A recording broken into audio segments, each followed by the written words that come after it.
काशी में रजत अपनी पत्नी रमा के साथ रहता था। रजत के पास एक खेत था जिसमें खेतीबाड़ी करके वो बड़ी मुश्किल से अपना गुजारा चला रहा था। रजत और रमा दोनों पति पत्नी शिव जी के भक्त थे। शिव जी की पूजा किए बिना वो दोनों अन्न तक ग्रहण नहीं करते थे। ओम नमः शिवाय, ओम नमः शिवाय। उनका जीवन गरीबी में बीत रहा था, लेकिन फिर भी वो भगवान शिव पर से अपनी आस्था कम नहीं होने देते थे। कुछ दिनों में शिवरात्रि आने वाली थी। वो दोनों हर साल शिवरात्रि का निर्जल व्रत किया करते थे और गांव के मंदिर में जाकर भोलेनाथ पर जलाभिषेक करते थे। साथ ही दोनों सारा दिन भोलेनाथ की भक्ति में डूबे रहते। इस साल की शिवरात्रि आने से एक दिन पहले रमा ने रजत से कहा, सुनिए जी, कल शिवरात्रि है और मैं चाहती हूँ कि हम भोलेनाथ और माँ पार्वती को इस बार जल के साथ साथ दूध, बेलपत्र और फल भी अर्पित करें। ठीक है रमा, लेकिन मेरे पास 100 रुपए ही रखे हैं, उनसे जो भी आ जाएगा मैं लेता आऊंगा। वो दोनों गरीबी की जिंदगी जी रहे थे। उनकी झोपड़ी कच्ची थी, छत से पानी टपकता था, लेकिन फिर भी वो जैसे तैसे अपने दिन काट रहे थे। शाम को रजत खेत से लौटते वक्त और जो सामान रमा ने बोला था वो सब ले आया। अगले दिन शिवरात्रि वाले दिन भूखे प्यासे निर्जल व्रत रखकर रजत और रमा भगवान शिव को जल अर्पित करने के लिए मंदिर जाने के लिए निकलते हैं। लेकिन तभी अचानक से भारी बारिश शुरू हो गई। हे भगवान, बारिश शुरू हो गई, अब हम मंदिर कैसे जाएंगे? थोड़ा इंतजार कर लेते हैं जी, शायद बंद हो जाए। लेकिन काफी देर तक इंतजार करने के बाद भी बारिश बंद नहीं होती और उनकी छत टपकनी शुरू हो जाती है। लगता है आज भोलेनाथ हमारी परीक्षा ले रहे हैं। रमा, तू एक काम कर, घर पर ही मिट्टी का शिवलिंग बना ले, उसी पर ही हम बेलपत्र, फल और दूध चढ़ा देंगे। लेकिन वो तो बह जाएगा जी। वो दोनों बातें कर रहे थे कि तभी किसी ने उनके दरवाजे पर दस्तक दी। रजत ने दरवाजा खोला तो बाहर एक साधु बाबा और साध्वी खड़े थे। प्रणाम महाराज, कहिए क्या सेवा कर सकते हैं हम आपकी? बालक, हम दूर गांव से आए हैं, क्या बारिश थमने तक हम तुम्हारे घर में रुक सकते हैं? बाबा, आपका स्वागत है, आप जब तक चाहें यहाँ रुक सकते हैं। साधु और साध्वी अंदर आ जाते हैं। अंदर रमा मिट्टी से शिवलिंग बना रही होती है। तभी साध्वी उससे पूछती है, बेटी, तुम ये शिवलिंग क्यों बना रही हो? माँ जी, आज हम दोनों का व्रत है और बारिश के कारण हम दोनों पूजा करने मंदिर नहीं जा पाए, इसलिए घर पर ही शिवलिंग बनाकर उसकी पूजा करना चाहते हैं। लेकिन बेटी, तुम्हारे घर में तो हर जगह पानी टपक रहा है, फिर तुम पूजा कैसे करोगी? यहाँ तो बैठने तक की भी जगह नहीं है। भोलेनाथ हमारी परीक्षा ले रहे हैं, लेकिन हम किसी भी तरह पूजा करके ही रहेंगे। फिर रजत और रमा पूजा करने के लिए मिट्टी के शिवलिंग के सामने हाथ जोड़कर बैठ जाते हैं। फिर रमा जैसे ही शिवलिंग पर फल चढ़ाने लगती है तो साधु बाबा उनसे कहते हैं, हमें बहुत भूख लगी है, पहले हमें कुछ खाने को दे दो। ये लीजिए बाबा, आप इसे खा लीजिए। इसके बाद रजत शिवलिंग पर दूध चढ़ाने लगता है तो साध्वी उनसे कहती है, मुझे भी भूख लगी है। लेकिन माताजी, अब तो हमारे घर में कुछ भी खाने को नहीं बचा है। ऊपर से बारिश होने के कारण मैं आज खेत पर काम के लिए नहीं जा पाया, इसीलिए कुछ मजदूरी नहीं मिली। हाँ माँ जी, जब ये काम पर जाते हैं और उस दिन जो मजदूरी मिलती है उसी से हमारा चूल्हा जलता है। अगर तुम्हें बुरा न लगे तो ये दूध हमें पीने को दे दो। हाँ हाँ माँ जी, इसमें बुरा लगने वाली कौन सी बात है? आज रात हम दोनों यहीं विश्राम करेंगे, लेकिन यहाँ तो सोने की जगह नहीं है। आप चिंता न करें बाबा, आप हमारे बिस्तर पर सो जाइए, हम दोनों पति पत्नी यहीं दरवाजे पर बैठकर रात गुजार लेंगे। वो दोनों सारा दिन भूखे प्यासे रहते हैं। फिर रात भर दरवाजे की चौखट पर बैठकर ही ओम नमः शिवाय का उच्चारण करते रहते हैं। इसी तरह बातें करते करते दोनों की आंख लग जाती है और वो दोनों वहीं बैठे बैठे सो जाते हैं। सुबह जब उनकी आंख खुलती है तो वो देखते हैं कि उनका घर बहुत बड़ा बन चुका है, जिसमें सुख सुविधा की हर चीज थी। उनका मिट्टी का शिवलिंग सोने का बन चुका था और उनके घर में सोने की मोहरों से भरे हुए मटके रखे हुए थे। ये सब देख रजत और रमा को समझते हुए देर नहीं लगी कि स्वयं शिव और पार्वती उनके घर आए थे। भोलेनाथ और माँ पार्वती स्वयं हमारे घर आए थे और हम मूर्ख उन्हें पहचान भी नहीं पाए। इतनी बारिश में इतना कष्ट झेलकर भगवान हमें स्वयं दर्शन देने आए थे। वो दोनों शिवलिंग के आगे सर झुका लेते हैं और फिर अपने घर में मंदिर बनाकर सोने के बने शिवलिंग की स्थापना करके हर रोज उनकी पूजा करते हैं। कुछ सोने की मोहरें बेचकर रजत ने सेठ का सारा कर्जा चुका दिया। अब उन्हें किसी चीज की कोई कमी न थी। अब वो दोनों मिलकर हर जरूरतमंद की मदद किया करते थे। शिवपुरी गांव में दीनानाथ नाम का एक पंडित अपनी पत्नी शकुंतला और 5 बेटियों के साथ रहता था। दीनानाथ गांव के ही मंदिर में पुजारी था। मंदिर की देखभाल और उसका रख रखाव सब दीनानाथ और उसका परिवार ही करता था। पुजारी होने के साथ साथ दीनानाथ अपने खेतों में खेतीबाड़ी का काम भी किया करता था।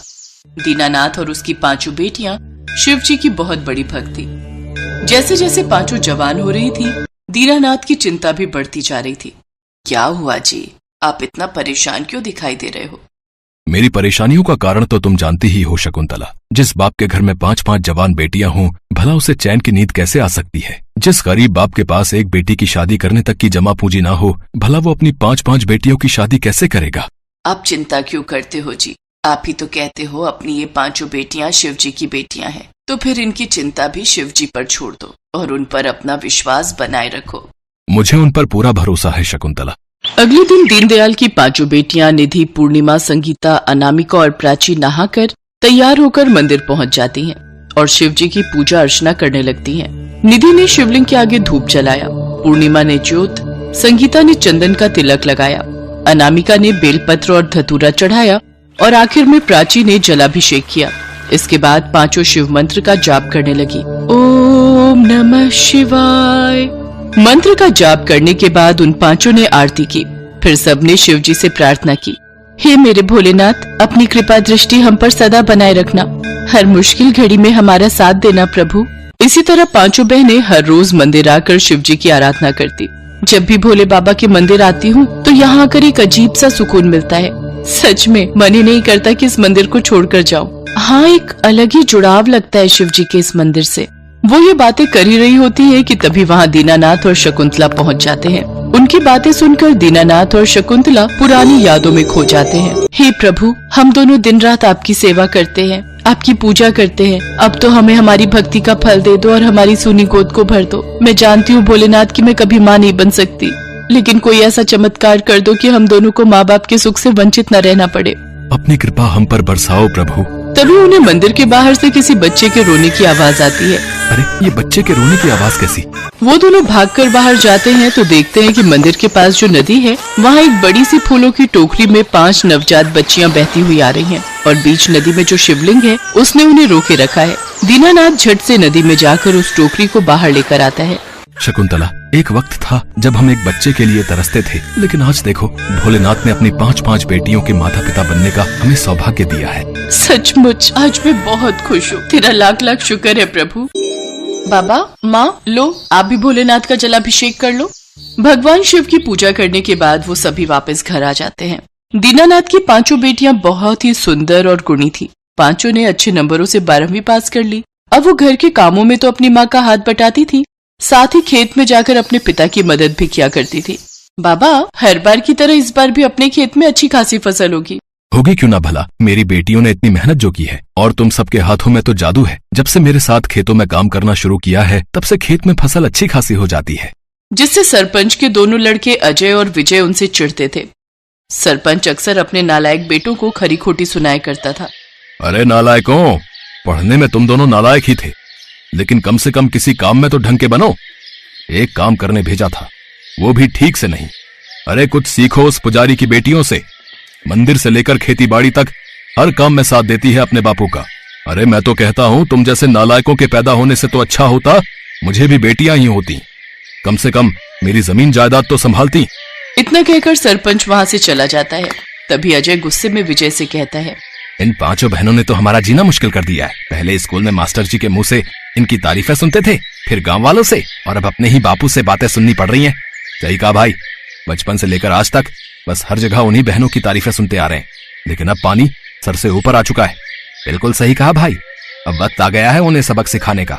हमें कुछ ऐसा सोचना होगा जिससे सांप भी मर जाए और लाठी भी ना टूटे। ऐसे मेरे पास एक आइडिया है। बचपन से मन में भरा गुस्सा अब उबार बन के उबलने वाला था, इसलिए अपने प्लान को अंजाम देने के लिए वो अगले दिन लकड़ी के पुल तक पहुंचे। मंदिर तक जाने के लिए नदी पर बने लकड़ी के पुल को पार करके जाना पड़ता था। अजय और विजय ने उनके आने से पहले ही उस लकड़ी के पुल के जोड़ को किनारे से आधे से ज्यादा काट दिया, ताकि उस पर हल्का सा वजन पड़ने से ही वो पुल टूट जाए और वो 5 नदी में डूबकर मर जाएं। 5 बहनें मंदिर जाने के लिए घर से निकलती हैं। जल्दी चलो दीदी, आज हमें मंदिर जाने में देर हो गई। हाँ, मौसम भी खराब है, बारिश आने को है। वो 5 बातें करते हुए लकड़ी के पुल पर चल पड़ती हैं। लेकिन पांचों का वजन जैसे ही उस पुल की किनारे पर पड़ता है वो टूट जाता है और सभी बहनें चिल्लाते हुए नदी में गिर जाती हैं। उधर देवलोक में बैठी माँ पार्वती भोलेनाथ से कहती हैं, भोलेनाथ, आप अपनी इन पांचों भक्तों, अपनी बेटियों को नहीं बचाएंगे? देवी, मैं अवश्य उनकी रक्षा करूंगा।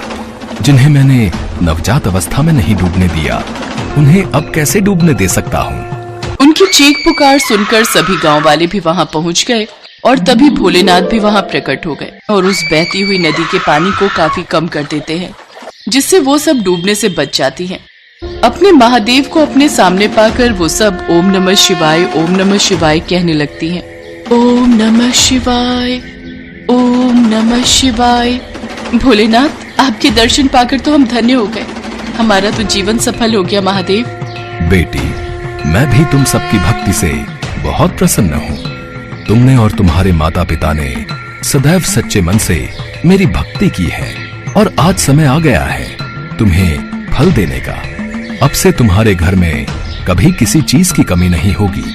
तुम्हें सारी सुख सुविधाएं प्राप्त होंगी। इसके बाद वो पांचों अपने माता पिता के साथ घर पहुंचती हैं, तो उनका घर एक बड़े से घर में बदल गया होता है और उसमें सुख सुविधा की हर चीज मौजूद होती है। उधर अजय और विजय को सभी गांव वाले मिलकर पुलिस के हवाले कर देते हैं।